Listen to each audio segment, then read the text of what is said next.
Welcome back, everybody. This Week in America, online, thisweekinamerica.us. The realities of the U.S. Army's path to victory in the war on terror in Afghanistan have never been revealed until now. The U.S. Army's path to victory in the darkest decade war in Afghanistan is an enlightening work based on the real-life experiences of our guest on the program today, Dr. Jahan Shahsawar. The book is about his 14-month deployment as a civilian contractor, acting as a cultural advisor-interpreter with the U.S. Army in Afghanistan. This position gave him a unique and startling insight into the realities of the U.S. involvement in the war in Afghanistan. Dr. Shahsawar was born in Kandahar, Afghanistan, the eldest of 4 siblings, supported his family at age 14, found education to be his key to a better future. He received a scholarship from the University of Tehran at age 20, worked for 2 years for the King of Afghanistan, earned his Ph.D. in veterinary medicine as well as a certificate in Islamic studies from Tehran University, later earned a second master's degree in veterinary medicine while living in Paris, moved with his family to the U.S., and after 9/11 felt compelled to get involved in the war in Afghanistan, deployed with the U.S. Army in 2012 as a civilian contractor. Dr. Jahan Shahsawar, author of Path to Victory, he's our guest on today's This Week in America. Doctor, thank you so much for being with us on the program. Looking forward to our conversation. Thank you very much, Eric, for having me. It is such a fascinating book, and for once we get a real picture on what is happening in Afghanistan. Gave a little bit of your background. Let's go back to 9/11 briefly and talk about how really your life and your attitude and your meaning of life changed after that experience that day.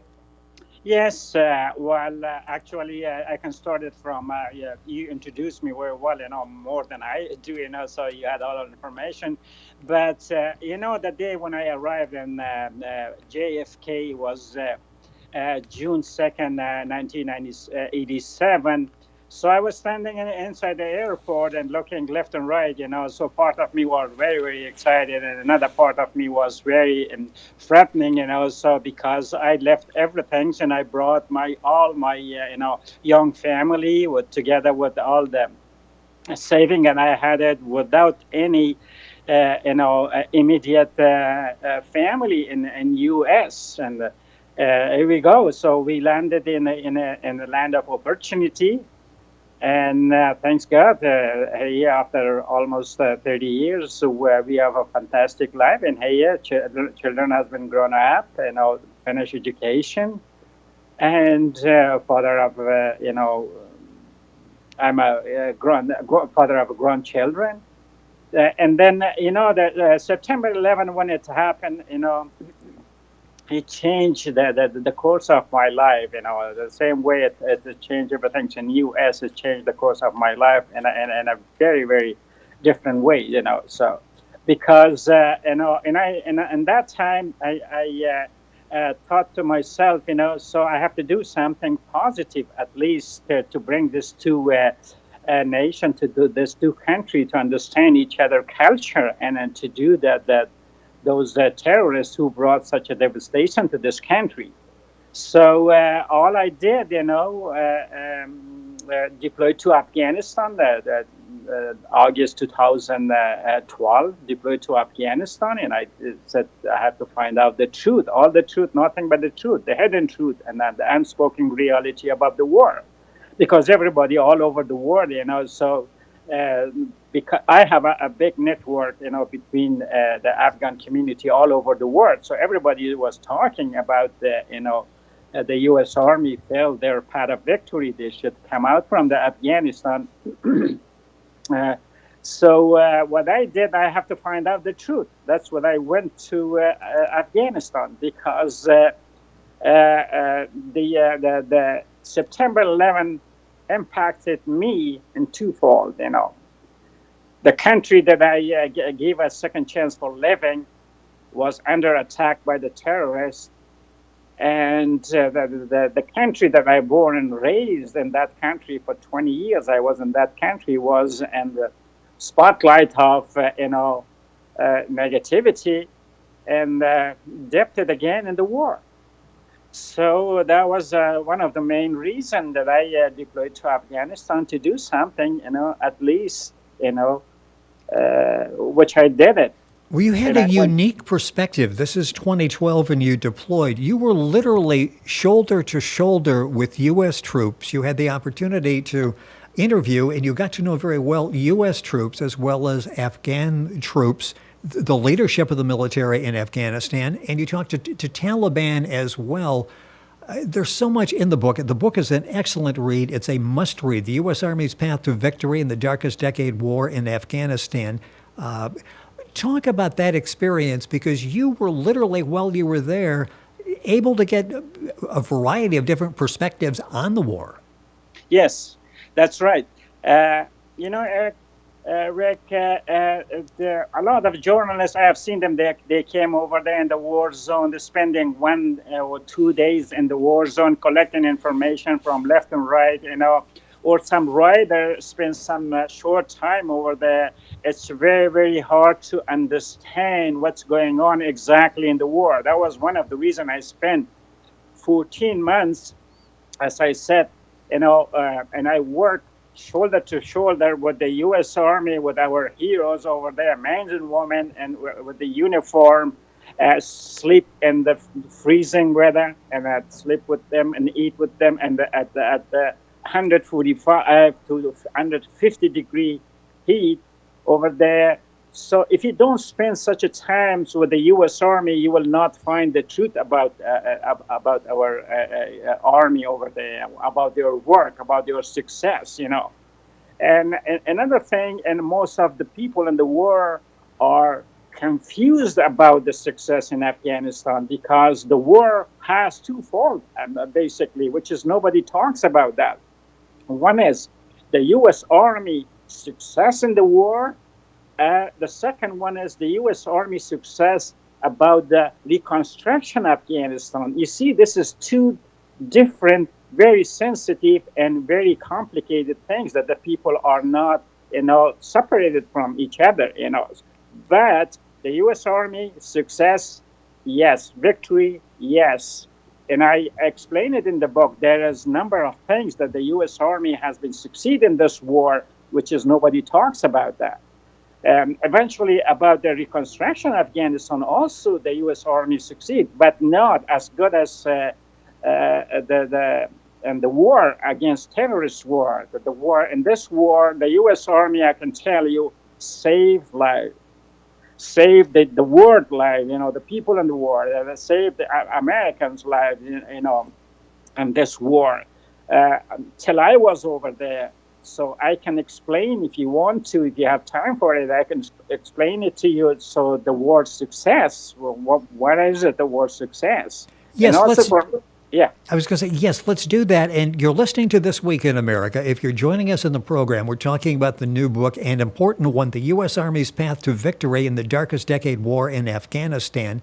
With us is the author of the book, Dr. Jahan Shahsawar. That's Jahan Shahsawar. The book's available at Amazon. Look for Path to Victory. The book's available at Amazon, Barnes & Noble, at bookventure.com in the bookstore. You can go to our website, thisweekinamerica.us, and link on directly to information on the book. It's a perspective that we don't get. We get Afghanistan news maybe a couple times a week in 90 seconds on the news, and that's pretty much the extent of what we're getting. Talk about, you were mentioning the successes there when I give the information on where the book's available. Give us your perspective. Well, as I said, you don't have the book. No, unfortunately, I should have sent it to you, a copy of the book to show it for our, people to see it. This is the book looks like this, We actually, yes, we've got a copy of the book on the screen, and I do have a copy of the book, but it was an ebook that I got. So yes, that is a copy of the book, and you can find information, as I said, Amazon, Barnes & Noble, and bookventure.com, and you can find a copy of the cover of the book at our website. So talk about where you think we're having successes over there, because we really wonder, this war has gone on for years, as other wars have gone on in Afghanistan as well, and we wonder, is there an end in sight, and are we making a difference? Well, American already did the difference in Afghanistan. Unfortunately, people can't see it, The problem is over there, we have a lot of enemy in the war, so from the beginning of the war. So that's another problem for us, For me, the question was why this war took such a long time. Yes. Why this war is this the U.S. Army, such a superpower, is fighting up against a broke Taliban, or there's something else is involved in the back over there? There's something else is involved with this war. So that was something I was, asking everybody. As I said, I interviewed about over 7,000 Afghan family at the beginning of the war, So, and I sent about 2,150 the interpreter to Afghanistan for the war zone, And I was just trying to summarize everything briefly. It's a very regarding our time. So I was asking everybody about the war issues. Nobody was telling me because everybody was thinking about their own perception. But when I get over there, spend time, as I said, shoulder to shoulder, work with them. I attended 37 outdoor missions. I never refused even one mission. And secondly, when I get to Afghanistan, I asked the contractor company, I want to go to the core of Taliban. They were asking me that I'm teasing, I'm talking, I'm joking with them. I said no. I said most of Afghan people are escaping from that zone. How do you want to go over there? I said, well, that's what I came in here. What's the difference between my blood and the U.S. Army's people's blood? So they are fighting for the country that I born in here against the Taliban, against our enemy. I want to go over there. So anyhow, they right away accepted, and I came over there and started work. The first week, with the first outdoor mission that I went over there, that I attended, they didn't knew that the Afghan National Army people, they didn't knew that I'm Afghan. I know their language very well. I am a native speaker. They were talking between themselves, and they were some of them planned to kill our sniper, our trainer for the U.S. Army. The U.S. Army trainer, they were planning to kill that one. So I heard that one, and I talked to them, they asked a kind of difference. That the agent was with me. He asked me, hey, Jahan, this is not a normal conversation. Something is wrong. I said, yes. There was Captain Miller. I spoke with him, and I told him the situation. This is the situation. Right away, he said he's going to bring. The guy was sitting in the tower with the machine gun. I was thinking that right now or later on, maybe he's going to turn the machine gun against us and kill us. So I told them, just tell his captain to bring him, down here, and then start your conversation. Anyway, they start the conversation. After 45 minutes, he find out that he is quite against America. So he was planning to kill. He was from host part. And the second mission, also another guy from east part of Afghanistan, I find out that he was against the U.S. Army. He was trying to do such a thing, So anyhow, this is something that I had the U.S. Army, and we arrested 11 spies. 11 spy that interpreter. They were interpreter. They were, contractor police. Yes. In the war, so we arrested them. We find out that they are spy, and I was involved with the interpretation. And I was involved how they were, hiding their cell phone. Each of them had 3-4 cell phone, very expensive cell phone, hiding different places. So one of them. So I took advantage. One day I went for the mission. And then they said, we have to look at there some espionage is going on. So anyhow, I took the speaker, and I speak in the speaker in Pashto. I said, well, in Islam, everybody makes mistake. Even Muhammad prophet, the prophet of Islam, he made a mistake, but he admitted in his mistake. So if anybody had a mistake over there, come close to me, and I'd be more than happy to help him.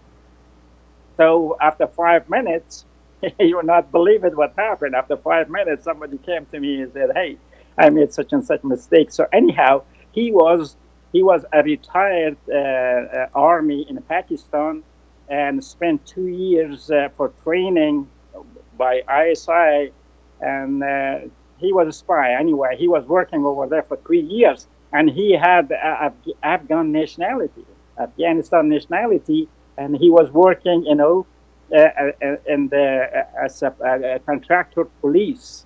So he knew all the U.S. armies. Anytime when we used to go outdoor for mission, Yes. he was sending. He was sending information to the other side, and were telling that they came out. So anyhow, it's a very complicated thing. So I can talk hours about that. And I wish we had the time, and hopefully we can do this again. I mean, the book is a fascinating read, Path to Victory. Dr. Jahan Shahsawar, our guest on the program. Book is available at Amazon, Barnes & Noble, of course, at bookventure.com. You can link onto our website, thisweekinamerica.us.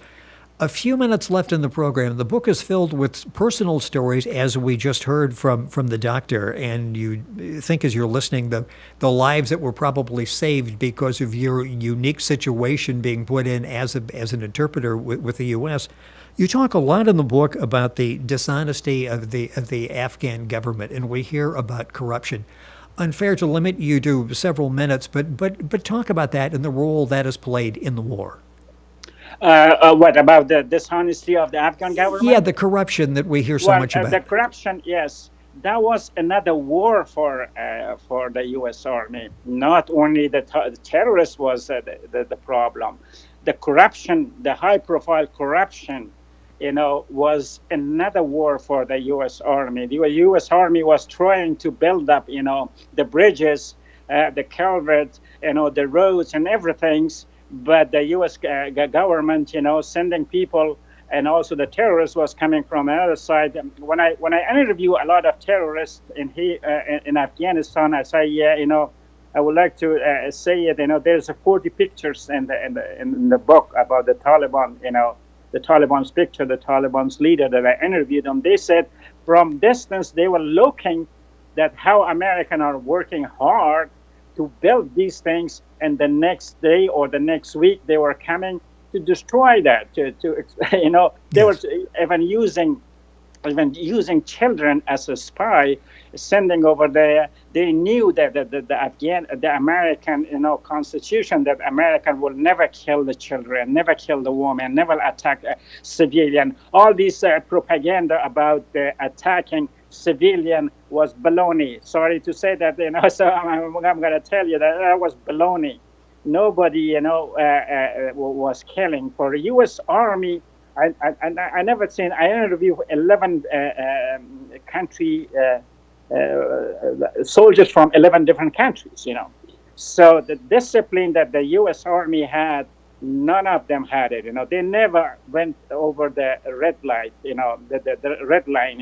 Yes. The corruption in Afghanistan was booming. So in every aspect, the U.S. Army, actually, the U.S. government, over $120 billion handed to those people to build up their own country. If they don't want it to build up their own country, whose fault is this one?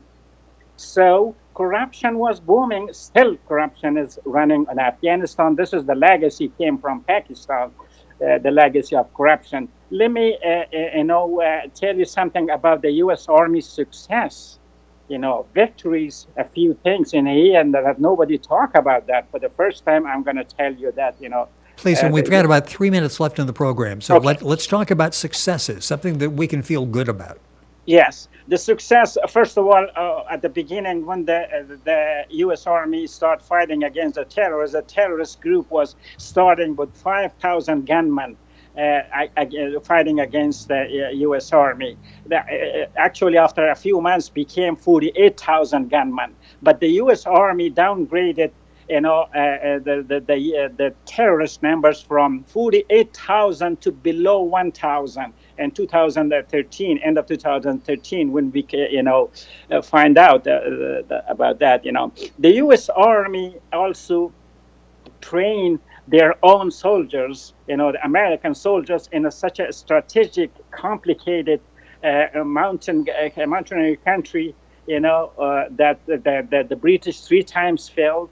The Russian with 500,000, soldier, they failed over there, but the U.S. Army succeed, trained their own soldiers for the future, and also the U.S. Army trained almost over 200,000 Afghan National Army and Afghan National Police, because the Afghan National Army was from the bottom, was destroyed by Rabbani, the Northern Ireland leaders, but the American built up those things, the army. The American also succeed to improve their army technology in such a complicated war zone, that nobody has those kind of sophisticated armor that they improved their armory over there in Afghanistan. So the fingerprints never had in Afghanistan, never been in Afghanistan.